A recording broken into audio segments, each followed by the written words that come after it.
여러분 반갑습니다. 오늘부터는 시니어를 위한 투자와 경제 이야기 첫 강의를 시작하겠습니다. 첫 번째 주제는 돈은 도대체 무엇인가 입니다. 우리는 평생 돈을 벌고 쓰고 모으고 걱정하며 살아왔습니다. 그런데 막상 돈이 무엇입니까? 라고 물으면 대답이 쉽지 않습니다. 만원짜리 지폐 한 장을 생각해 보겠습니다. 종이 자체의 값어치는 사실 얼마 되지 않습니다. 그런데 우리는 그 종이 한 장으로 식사를 하고 물건을 사고 교통비를 냅니다.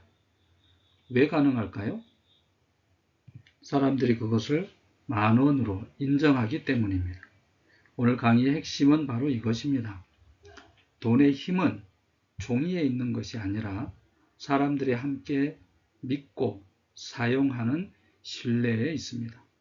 앞으로 우리는 주식, 채권, 부동산, 금, 달러, 또 비트코인 같은 다양한 자산을 공부하게 됩니다. 그런데 이 모든 자산은 결국 돈으로 가격이 표시됩니다. 그러므로 투자 공부의 출발점은 종목이 아니라 돈입니다. 오늘 강의가 끝나면 돈을 단순한 숫자가 아니라 구매력과 신뢰의 관점에서 보게 될 것입니다. 강의 초반에 던지고 싶은 질문이 있습니다. 지갑 속 만원짜리 한 장은 왜 만원의 가치가 있을까요? 종이의 재료값 때문일까요? 아닙니다. 그 종이에는 그냥 숫자와 그림이 인쇄되어 있을 뿐입니다. 그런데 편의점에 가면 그 종이를 받고 물건을 줍니다. 식당에 가도 받고 택시를 타도 받습니다. 이유는 간단하죠. 우리 사회가 그 종이를 돈으로 인정하기 때문입니다. 여기에는 국가의 법, 중앙은행의 발행, 은행 시스템, 그리고 국민의 신뢰가 함께 작동합니다. 만약 어느 날 갑자기 아무도 원화를 받지 않겠다고 한다면 지폐는 종이에 가까워집니다. 반대로 모두가 받아준다면 그것은 강력한 돈이 됩니다. 이것을 이해하면 투자에서도 중요한 기준이 생깁니다. 어떤 자산이든 가격이 붙었다고 해서 무조건 가치가 있는 것은 아닙니다. 사람들이 왜 그것을 받아들이는지, 어떤 신뢰가 뒷받침되는지 봐야 합니다. 돈은 단순한 물건이 아니라 사회 전체가 공유하는 약속입니다. 그래서 경제는 결국 신뢰의 체계라고 볼 수 있습니다. 돈이 왜 필요해졌는지 이해하려면 돈이 없던 시대를 생각해 보면 됩니다. 예를 들어 내가 쌀을 가지고 있고 생선이 필요하다고 해보겠습니다. 생선을 가진 사람을 찾아가서 쌀과 생선을 바꾸자 라고 말합니다. 그런데 생선 장수가 이렇게 말할 수 있습니다. 난 쌀은 필요 없고 신발이 필요한데요. 그러면 거래가 이루어지지 않습니다. 내가 가진 것을 상대방도 원해야 하고 상대방이 가진 것을 나도 원해야 거래가 이루어집니다. 이것은 매우 불편합니다. 경제학에서는 이것을 어려운 말로 욕망의 이중적 일치라고 부르지만 그냥 쉽게 말하면 서로 원하는 것이 딱 맞아야 한다는 뜻입니다. 사람들의 생활이 단순할 때는 그것이 어느 정도 가능했죠. 그런데 사회가 커지고 직업이 다양해지고 또 물건이 많아질수록 물물 교환만으로는 거래가 어렵습니다. 그래서 사람들은 모두가 받아줄 수 있는 중간 매개물을 찾기 시작했습니다. 그것이 바로 돈의 출발입니다. 돈은 처음부터 투자를 위해 생긴 것이 아닙니다. 사람들 사이의 거래를 편하게 만들기 위해 생겼습니다. 물물 교환의 불편함을 해결하기 위해서 여러 시대 그리고 지역에서 다양한 물건이 돈처럼 사용되었습니다. 어떤 지역에서는 소금이 돈처럼 쓰였습니다. 소금은 음식을 보관하는 데 꼭 필요했기 때문입니다. 또 어떤 곳에서는 조개 껍데기가 사용되었고 곡식이나 가축이 교환의 기준이 되기도 했습니다. 하지만 모든 물건이 돈으로 오래 살아남을 수 있는 것은 아니었습니다. 돈이 되려면 몇 가지 조건이 필요합니다. 많은 사람이 원해야 하고 보관할 수 있어야 하며 또 이동할 수 있어야 하고 쉽게 썩지 않아야 합니다. 이런 조건을 비교적 잘 만족한 것이 금과 은이었습니다. 금은 희소하고 오래 두어도 잘 변하지 않으며 나누어 사용할 수 있고 많은 사람이 아름답고 귀하게 여겼습니다. 그래서 오랫동안 금과 은은 돈의 역할을 했습니다. 여기서 중요한 것은 이것입니다. 돈의 형태는 시대마다 바뀌었지만 돈이 되기 위해서는 사람들이 공통으로 인정하는 가치가 필요했습니다. 오늘날 지폐나 디지털 숫자도 마찬가지입니다. 형태는 달라졌지만 여전히 신뢰와 인정입니다. 이제 돈이 어떤 역할을 하는지 정리해 보겠습니다. 돈에는 대표적인 세 가지 기능이 있습니다. 첫째는 교환의 수단입니다. 돈이 있으면 내가 가진 물건을 직접 바꾸지 않아도 됩니다. 쌀을 팔아 돈을 받고 그 돈으로 생선을 사면 됩니다. 이것만으로도 경제활동은 훨씬 편해집니다. 둘째는 가치의 척도입니다. 사과는 5,000원, 신발은 10만원, 자동차는 4천만원이라고 말할 수 있습니다. 서로 완전히 다른 물건이지만 돈이라는 하나의 기준으로 그 가치를 비교해 볼 수 있습니다. 셋째는 가치의 저장입니다. 오늘 번 돈을 오늘 다 쓰지 않고 나중에 쓸 수 있습니다. 바로 이 세 번째 기능에서 투자 공부가 시작됩니다. 돈은 가치를 저장한다고 하지만 그 가치가 영원히 그대로인 것은 아닙니다. 물가가 오르면 같은 돈으로 살 수 있는 물건이 줄어듭니다. 예전에는 1만 원으로 살 수 있었던 음식이 지금은 1만 원으로 부족한 경우가 많습니다. 그래서 돈을 단순히 보관하는 것과 돈의 가치를 지키는 것은 다릅니다. 오늘 강의에서 반드시 기억할 부분입니다. 돈의 모습은 역사 속에서 계속 변했습니다. 처음에는 물건과 물건을 직접 바꾸었습니다. 그 다음에는 금과 은과 같은 상품 화폐가 등장했습니다. 이후 금과 교환할 수 있는 지폐가 사용되었고 오늘날에는 국가가 발행하는 법정 화폐가 중심이 되었습니다. 더 나아가 우리는 은행 예금, 카드, 모바일 결제, 간편 송금으로 돈을 사용합니다. 많은 분들이 이미 현금을 거의 쓰지 않고도 하루를 보냅니다.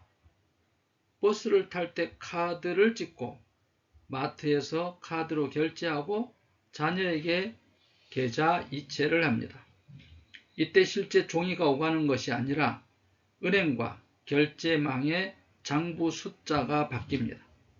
돈은 금속에서 종이로, 종이에서 전자기록으로 바뀌었습니다. 그렇다고 돈의 본질이 사라진 것은 아닙니다. 여전히 사람들은 그 기록을 믿고 상점은 그것을 받아주고 은행은 잔액을 관리합니다. 이 변화는 앞으로 디지털 자산이나 중앙은행 디지털 화폐를 이해할 때도 중요합니다. 돈의 형태는 바뀌어도 핵심 기능과 신뢰 문제는 계속 남습니다. 여기서 많은 분들이 흥미롭게 느끼는 질문을 하나 드리겠습니다. 은행 통장에 1억 원이 있다고 해서 은행 금고 안에 내 이름표가 붙은 현금 1억 원이 따로 보관되어 있을까요? 그렇지는 않죠. 물론 은행은 일정한 현금을 보유하지만 개별 고객 돈이 지폐 묶음으로 따로 쌓여 있는 그런 구조는 아닙니다. 우리가 보는 계좌 잔액은 금융 시스템 안에 기록된 숫자에 불과합니다. 그 숫자를 근거로 우리는 돈을 이체하고 카드로 결제하고 현금을 인출합니다. 현대의 돈은 점점 더 손에 잡히는 물건이 아니라 신뢰할 수 있는 기록에 가까워졌습니다. 이것은 위험하다는 뜻이 아닙니다. 오히려 사회 전체가 복잡해질수록 정확한 기록과 신뢰할 수 있는 시스템이 중요해졌다는 뜻입니다. 그래서 금융기관의 안정성, 국가의 통화정책, 결제 시스템의 신뢰가 매우 중요합니다. 투자자도 이 점을 알아야 합니다. 어떤 투자 상품이든 돈의 흐름이 어디에 기록되고 누가 관리하며 그 기록이 얼마나 검증 가능한지를 봐야 합니다. 돈을 이해한다는 것은 결국 기록과 신뢰를 이해하는 것입니다. 이제 투자와 바로 연결되는 중요한 이야기를 하겠습니다. 여러분, 10만 원은 언제나 10만 원일까요? 숫자로는 맞습니다. 오늘도 10만 원이고 내년에도 통장에 찍힌 숫자는 10만 원입니다. 그런데 실제 가치는 다를 수 있습니다. 과거에는 10만 원으로 장을 꽤 많이 볼 수 있었지만 물가가 오른 뒤에는 같은 10만 원으로 살 수 있는 물건이 줄어듭니다.